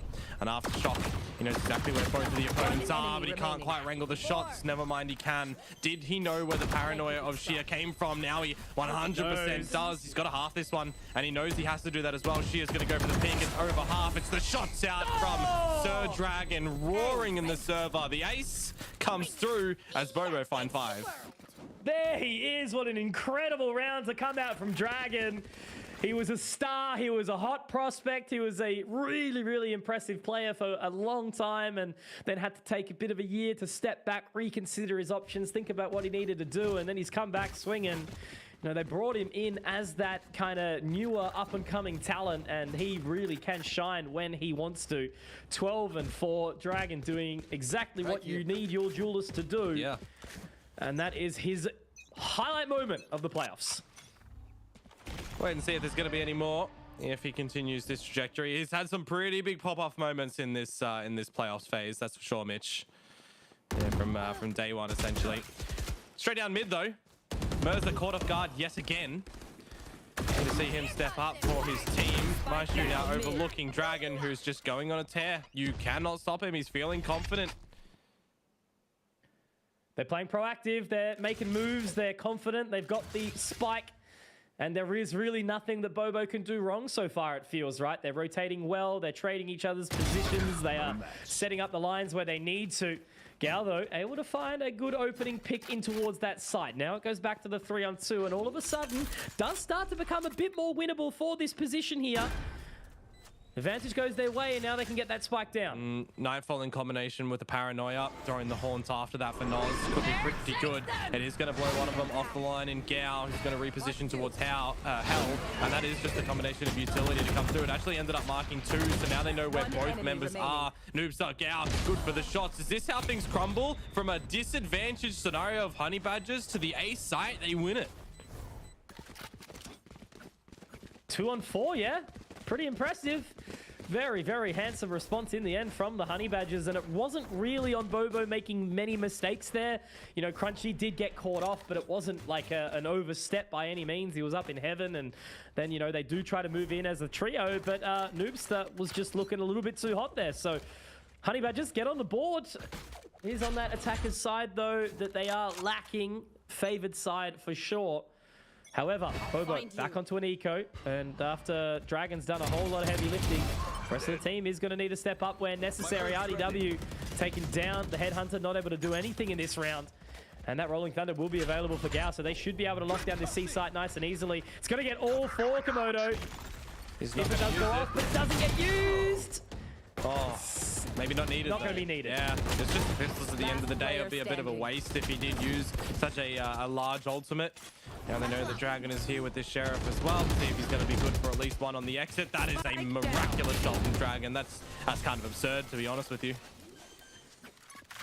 There was the flank coming in. You know, I always want to start to kind of hype up those moments and build the narrative. But as the flank did come through in towards CT, it was a little bit too challenging there for Dragon. Way too much to do.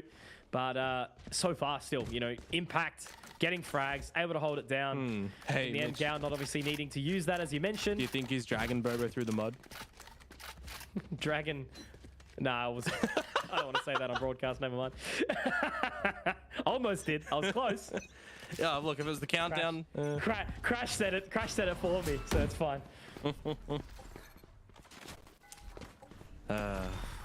Okay, new round. See if Honey Badgers can make a half of this one. IDW bringing out the operator in a B-side thing. I don't know if it's really going to be utilized too hot. Okay, Noobster, caught sleeping.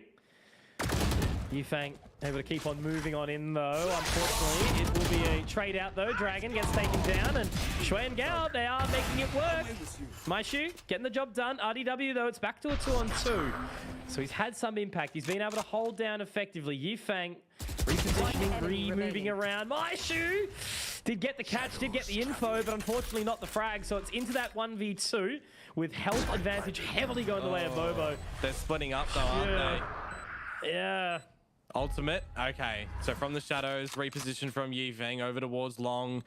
Where does Shia think they're going to be coming from? This elevated position at the double stack, is that even a expected position of Bobo at the moment? He's not even looking towards Long. They need to look up. There we go. RDW realizes it. Cool. Decent turnout to the round from Bobo. Couple of ultimates invested from both sides. Yeah, Rolling Thunder in from Gao. I actually think Crunchy ripped his Rolling Thunder in return as well. I believe. We'll see if that actually did eventuate, but both of the From the Shadows as well were using. Yeah, Crunchy did indeed use it. Cool. So funny casting with you today. It's like cool Komodos come out. Bring him back from Dublin. Mate, you know, I showed somebody at work on Thursday that photo because it was we had a full company meeting, first time since COVID, new people, and it got discussed, you know, what I kind of do, and they saw the photos and everything that were put in a PowerPoint presentation, funnily enough. And they said, you know, where are the sunnies? Where's the jacket? We want to see it. And I'm like, they weren't mine. I couldn't see through the sunnies. They were prescription for somebody else. Yeah, legit. Oh, what a time. What a time. But it's looking good so far for Bobo. They've locked down the opening couple of frags, and it's a good flash to come out from Crunchy, but the response certainly is there. They make it work so far. Now as that recon bolt does go out, no info gathered. Artie on the line. They're already ready for him, though. Maishu's starting to stutter step that. Knows he's up in towards heaven, but unable to find that frag so far. Noobster's found some good pacing, because realistically, it's going to be about breaking that defense. This is the most challenging thing about Haven. There is so much space that you can leave open, so many doors unopened, unchecked, and there's Artie caught out by Noobster. Now it goes back onto the 2-on-2. They should have all that info. Bobo haven't really shown their signs at a retake just yet, so we'll have to see if they can do it here in this 2-on-2. They've got a technical retake in the previous one, though, I guess you could argue, with Shia at least putting the spike down. But now it is onto Maishu and Noobster. Yifeng and Noz taking a bit of time. You've got one dark cover, the next in 10 seconds. Clear off the angle at short first.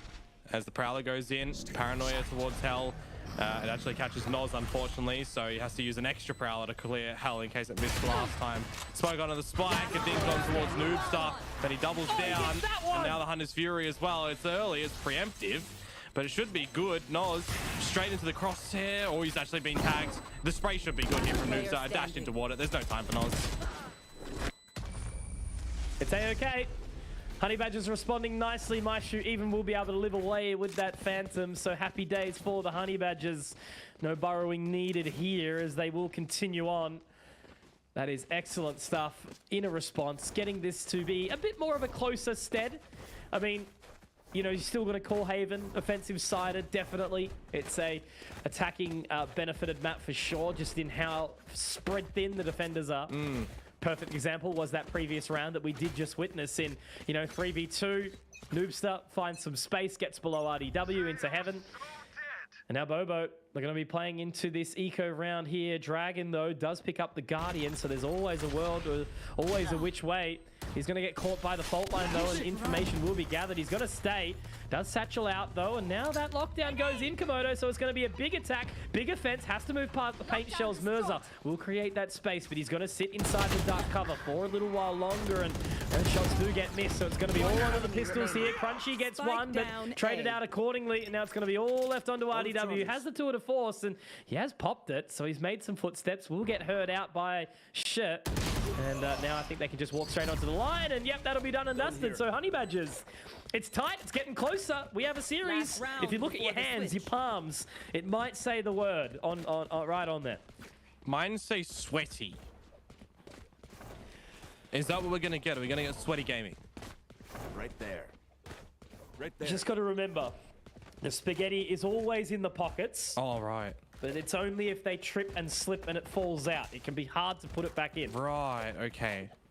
It's a good thing we got some puppies for an early dinner then. They can have some good spaghetti. Yep. Yeah. It's all good. It's all good. Clean it up. That's what Noobs is going to look to do with these blades over toward the C side. It's going to be that trademark toward the left corner. That'll be the first point of contact, which means you know that RDW is skulking around. Rolling Thunder just missing him on the gun barrel, but he still manages to find the spray on towards Mirza. Early player advantage for Bobo, and they are going to look to use that in a retake. 7 of 5 half certainly wouldn't be something to shy away from. Now Sher looking to get that frag onto RDW. Operator works out well onto that aggressive line, but now Dragon moves on in, and he does actually manage to release that showstopper. It's going to be fine for now. Crunchy gets another onto Noobstar. There we go, moving in as a unit. It's all left on the Gal, but he's going to be taken down. Feels the sweat, feels the pressure, and there's Bobo with that 7. So really, Honey Badgers are going to be fighting hard to try and recover this series, because you know, Bobo leading out what could potentially be the final half of this matchup. And, you know, as we mentioned earlier, there were some circumstances where we may not have even been here. We may not have even made it into map number 2. We're here, we're fighting. And Bobo certainly earning this spot in towards the grand final so far. Change up of the halves at the 7s of 5. It was the attackers' side that Bobo were pretty damaging on in all their previous series. 10 rounds against the Who Plus 2, 9 against Cooper Troopers, just to name a couple there on the attackers' side. So with the lead against the Honey Badgers already, who predominantly had some pretty even attack and defensive sides in all of their matches played. You would maybe say that the statistics would back Bobo a little bit better. A map up as well, but we've seen a lot more things from the Honey Badgers so far in this map, and we're not even slowing down just yet. Gal to start things off. He'll be traded out by Dragon's Roomba. However, Crunchy on towards Maishu might actually turn things for the worst for the Honey Badgers. So slowly waltzing their way in. Flash goes out to establish the space, and now Mirza's going to have a really, really awkward one. He has to push on in. The paint shells will catch him again. And now they can just start to march their way towards C if they wish, but they will lock it down on that B side. Noobster still has the Sheriff in hand. It's going to be really, really pressure onto Sher here to see what he can do. Paranoia available. He's got to be cautious. Does get the info, does get that position. Now he can pull down the dark cover. Crunchy still with the fault line, but Noobster gonna take him down. Now it goes back onto the 2 remaining members of Bobo. Dragon repositioning in towards mid. He'll be able to waltz on up. Not planted for him, but if Noz just plays time, if Noz holds the space, he'll be A-OK. All under Sher now. Dragon with 3. He's looking for 4. He is so damn good.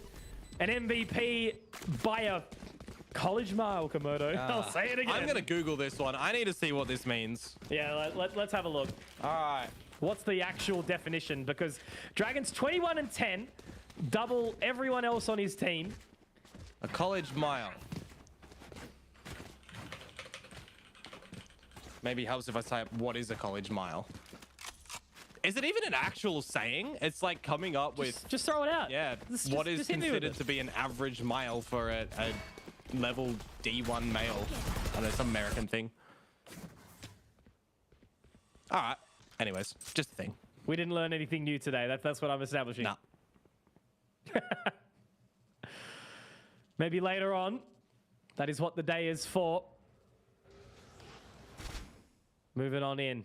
Trying to lock down as best as possible. The Prowler does not go as far as it could. Dragon continuing his streak, getting another opening on towards this site. The C's will make it awkward for Maishu. Going to be stuck there as the scary, spooky sounds get thrown into his audio. And now looking like they are well and truly onto that line. Flank has been spotted. It's going to be about that swing to see as far as they can go.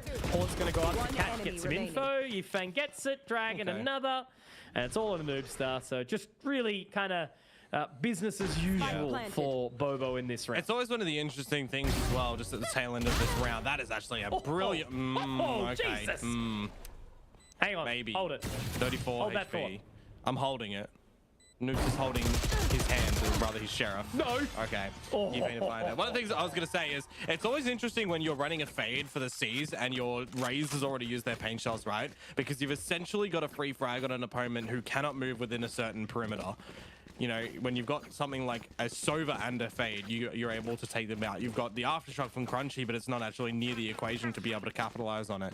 You always got to make, wonder, all right, we're throwing out the C's. What can we actually combine with it quickly to be able to get a kill? It's one of the things that always differentiates teams who are really on the know and teams who are, kind of on the know that they know they need to use the C's in this situation, but they don't use it to actually get a kill with utility rather than try to push with a weapon. It's a scent, isn't it, where you can throw over a main and get that combo frag where the C's kind of falls off the roof or whatever it is. Yeah. At the orb. Such an impressive game, where we see so much diversity in this utility take and how agents can, work together.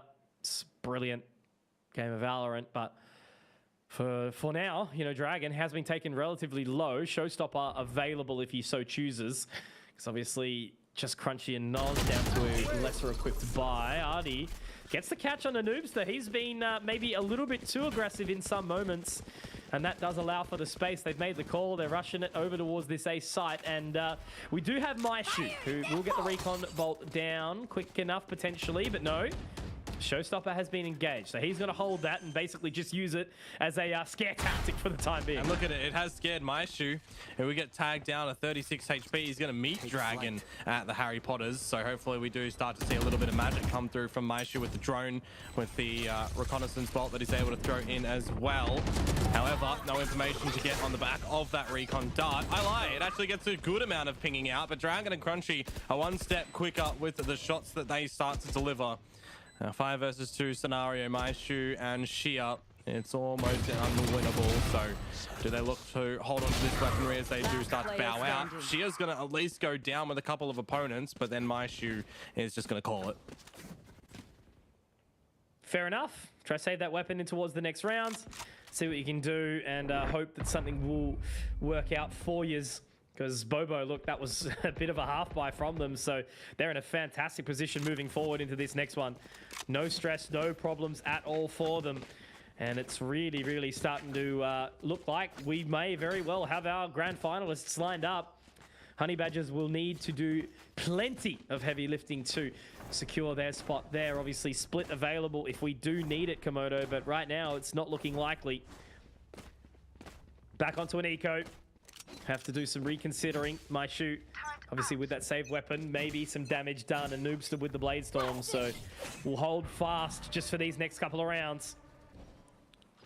What is Noobster going to be able to find as Mirza has a dance with death in mid? Just the Sheriff for him. Of course, Maishu did hold on to a Phantom from the previous rounds. So we'll see what he's going to be able to deliver as Noobster has complete control of A. They can start to put a little bit more eyes towards B and C, although RDW, clean as ever, takes out Noobster. So a good formation from Bobo so far. Still holding on to player advantages here, Mitch. Silence. One enemy remaining. Maishu able to do something and really making them sweat now. 1v3. It's winnable. It's doable. Crunchy, Noz, no ultimates available, but they do lock down in towards that position. The utility's certainly there. Flashpoint for Crunchy. But they are going to move through.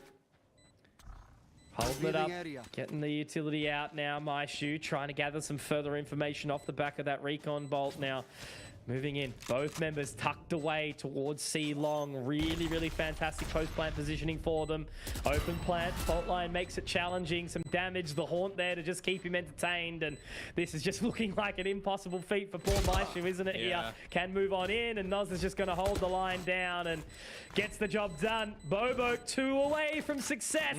They're certainly dressed for it. It becomes very difficult for Maishu at the end of that as well, because he doesn't know exactly where both Bobo members are. But as soon as Crunchy sends out the fault line, and as soon as the haunt comes out for Noz as well, he's got, you know, the exact position on where both of them are. But how do you win an isolated fight in that situation to push toward the Cubby player and Noz wins that duel, right? You've also got then that contingency of Crunchy still having an aftershock, still having a flash point, and then time is on Bobo's favor at that point in the round 2. So quite unfortunate for the Honey Badgers. This is going to be one of their last rounds here that they really need to be able to win and hold on to the weaponry too. You know, they need a lot of these credits if they do lose a player here or there.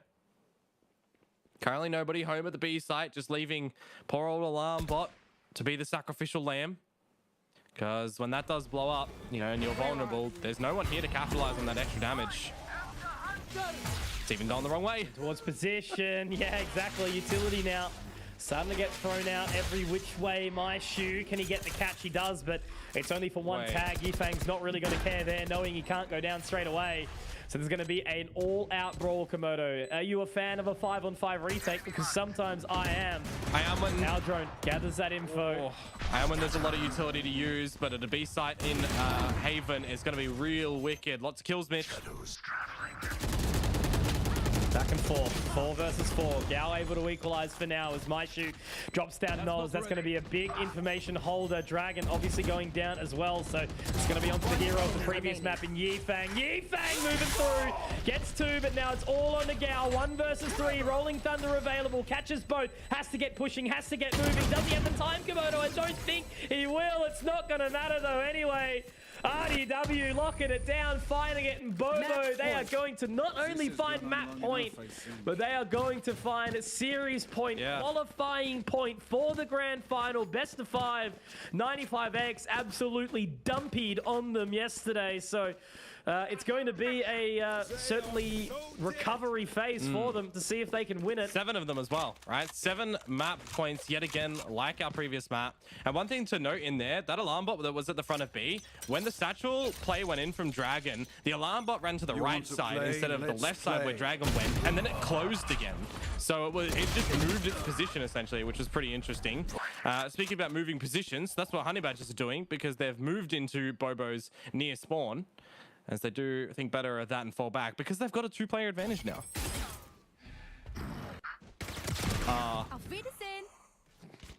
Poor Yifang. That's the go Tries next to make it Yifang. work. It is indeed.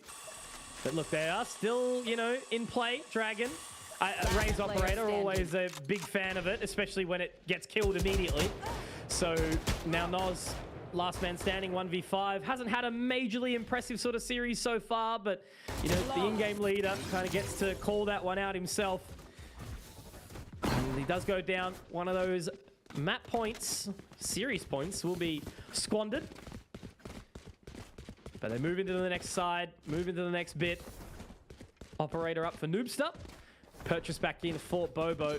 They should have another. It might be wise to eco into the next if they're unsuccessful, but outside of that, it's looking a-okay. You know, I just realized as well that RDW had used the Tour de Force previously in that last round, so 0 points.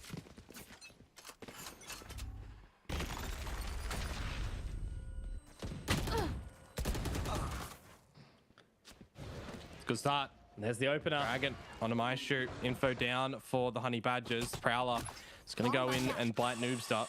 It's going to draw some rotations from the Badgers over towards the A side of things as well. Very strong lean. They need to be cutting corners in a situation like this when you are a player down. You've still got 6 map points to contend with. Noobster really, really playing with fire here as well. Gets taken down super low. The Prowler does create some additional space. And look, 3 members here from the Honey Badgers, so it's a bold play to try and make that position division. But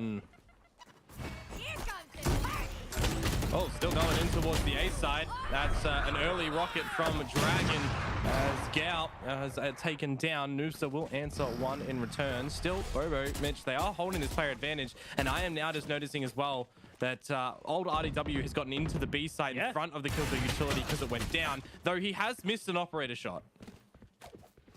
Out of character. 30 seconds It's a left. really, really weird division of players in this position now. Looking to get on towards the side. Noz able to drop down Noobster, so that's an important player taken down. Now repositioned from Artie and Komodo. Unless we see big man Mirza walk away with the 1v3, which he is starting, he is commencing. They're going to rotate their way towards C now. RDW locking down that line. It's going to be very, very challenging. However, I want to give him the opportunity. I want to paint him this picture. He's got the turret. He's got the HP. He's got the lockdown. But RDW has got his number, and he's ringing. That's going to be Bobo with a very, very dominant victory here in this resurgence, making their way through that lower final. They're now the grand finalists, but they've got a tough one ahead of them. 95x, have a map advantage. It's a best of 5. But Bobo, they get their opportunity to fight again in this grand final. And do you know what that is, Komodo, as well? $10,000 secured, meaning that we will unfortunately see Honey Badgers go out of the competition in 3rd place. Yep, they'll be taking home $10,000 as a neat little package as well. Time to have some prac, to settle down, to have a thought before stage 2 will start in just a little while. Of course, this series, Mitch, ending 2-0 means that every series so far has ended 2-0 except the Honey Badgers versus Next Gen game previously yesterday. So very interesting things, of course, as you make mention to. It will be a rematch between Bobo and 95x, and I think Bobo are going to be quite hungry to fix a sense, right? Getting taken down 13-1 is something that you want to be either banning immediately as a ban or completely changing how you want to be playing it. And I'm hoping as well, for their sake, that if it is Yifeng playing, that they let him know early. Whatever it was, I feel like there was just a different mindset in the server today from Bobo. They seem to be kind of all switched on. Honey Badgers, I don't think were playing incredibly poorly by any means. You know, obviously Mirza coming into this roster like kind of last minute. I mean, you kind of have to try force something to work, especially moving onto this Sentinel agent. So really, Honey Badgers did kind of have it hard to move back on in because, you know, Yifeng slots in very, very well to this Bobo roster. And Bobo's still extremely strong. You know, we had Dragon popping the hell off. 432 ACS in a second map after a 370 ACS map on Fracture. I think he's one of the most stellar series that you're going to see all the way around, and wouldn't be surprised if that actually puts him at the top of the top 5 players so far in the playoffs. I want to know from memory, where was he on the ACS mark beforehand for Dragon? It was 247, something like that. I think, like that, and I think the top was 263 potentially. It's going to be big. No, very, very good. Very, very good. But look, yeah, he had an absolutely stellar series. I think it was fantastic to see. And as I sort of mentioned, right, sure, you know, we didn't get to see every single member of Bobo step up today. There was a couple of question marks sort of here and there on how it was sort of being done. But overall, it worked. It made sense. It happened. And Dragon was well and truly alive in the server today. They were able to reap the rewards of Honey Badgers maybe not being 100%, and it all worked out for them. So there's a man on the line, which I've specifically requested. He has his shirt off likely, which is awesome as well. But, mate, you ran all the way back from lunch, no public transport, and you still made it in time to win the series out, bro. How you feeling? Oh, feeling good. I wouldn't really call it on time. I was a bit late. I apologize for that. I wasn't aware I was even going to play until it was a bit too late. I had to cut my lunch date short with Sengi. Shout out Sengi. Yeah. Well, mate, look, you made it back in time, and I'm very, very glad you did. You slotting into the smokes quite well today. Obviously, a big performance on that opening map on the Brimstone. What was the communications like? You guys seem to be pretty alert today. Yeah, we were really onto it today. I think all the previous games I've played in, at least, we weren't really trying. People were picking like whatever agents as well. But today, they actually like pulled it together. Everyone's listening to Nos's IGLing. We're actually trying to win it, so that went pretty well. I had no warm-up, but I guess that 800-meter sprint is good enough of a warm-up. That's more cardio than I did today when I was in my gym session, I'm not going to lie. And that's also, I guess, it worked out because I had that adrenaline running, so I could actually shoot for once. Yeah, that's something that we talked about, Yufeng, when the game first started, of course. A great performance on Brimstone, on Fracture, and then even into this second map here as well. Really good. But something I want to know from you is you've been on, a bunch of different rosters in your whole Valorant career, changing roles, changing all of that. What is it actually like coming in towards Bobo now, looking to go into a grand final that is taking home some good money? Look, I have no idea if I'm even going to be playing that one. I'm not going to lie. But if I do, I just hope that at least we can play again like we did today, instead of everyone just not actually caring. Actually, no, not necessarily not caring, but having more of a laugh instead of actually focusing up, listening to the IGLing and coming up with proper with the intention to actually dominate and win the game. Hopefully that can happen and we can put on a good show. Very good. Yeah, awesome. Well, look, mate, I won't hold you too long. Thank you very much for hanging out with us. Obviously, big shout out to Yifeng and his YouTube channel as well. He's been doing some cool reviews of some stuff. So peace out, man. We'll hopefully see you in the grand final tomorrow. All right, cool. Love you too as well. See you guys in the next one. King, absolute king. What a legend. But no, Yifeng, the super sub, coming on in to make it work with his team. As I mentioned, I really, really like that. Taking it a bit more seriously, listening to Noz's IGL, because when everyone's on the same page, you can see how fierce Bobo can be, right? This is the Bobo that we could have been witnessing throughout the entirety of the competition, and everyone was looking really, really sharp today. So unfortunately, we do have to say farewell to the Honey Badgers. Again, another team that has been plagued with roster issues. Obviously, we're losing Jelly D, losing Maple to an international slot as well. So they fought hard, they fought valiantly, but today Bobo was the better team in the server. And now, as you guys can see on your screen, 95X versus Bobo, the rematch of the ages. It was who we were expecting at the very, very start of this competition, Komodo, when we first opened the show. Stage 1 of the year, 2023, $100,000 worth of prize money to be playing in between these two competitions, and an Ascension spot next season 2. Relegation's coming up soon. It's been wild. Yeah. It's been wild, man. And you and me, I think it's our last commentating run for this stage, and Mac and Pilsky are going to be sending it off in handsome fashion tomorrow. Indeed, and of course it's interesting, right? Because we have that group stage to figure out essentially who are our bottom two teams rather, that do get eliminated, and then you've got those 6 teams, a couple bow out. You had Honey Badgers and Fun Crew essentially getting that free pass, so they don't have to play in that first round 1, but they're not even teams that get into the grand final, unfortunately. So it just goes to show that you can have a couple of slip-ups come that group stage to then come into the regional playoffs, and as long as you've got that good performance going, you can still make it into that grand final.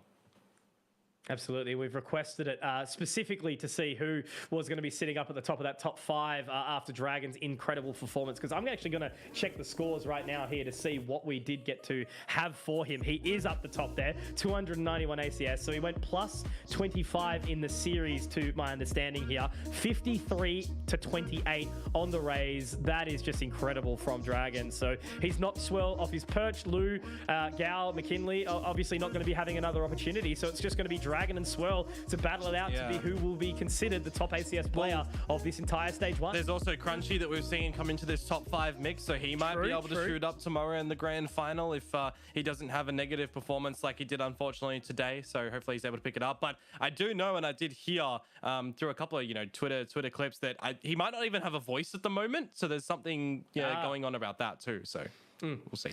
That's okay, because look, as we know, every single player in the server today was fantastic, but it all is about who plays the best as a team at the end of the day. And now we have 2 teams, Bobo, 95X. They're going to be moving in to play for the better share of $24,000 between just the top 2 spots. That is unheard of. So a massive shout out to Riot Games for obviously allowing this to go on, and LPL for running it all for us. Conky and Komodo, we're going to be out for the last time this stage. You should see us backstage too. Bloody hope so. And until then, Mac and Pilsky going to be running it through, but it doesn't matter about them. They get the shout all the time. It's going to be Bobo and 95X. Who will take it away? Who will be the top of the region? We'll find out back at the same time tomorrow. See you all day.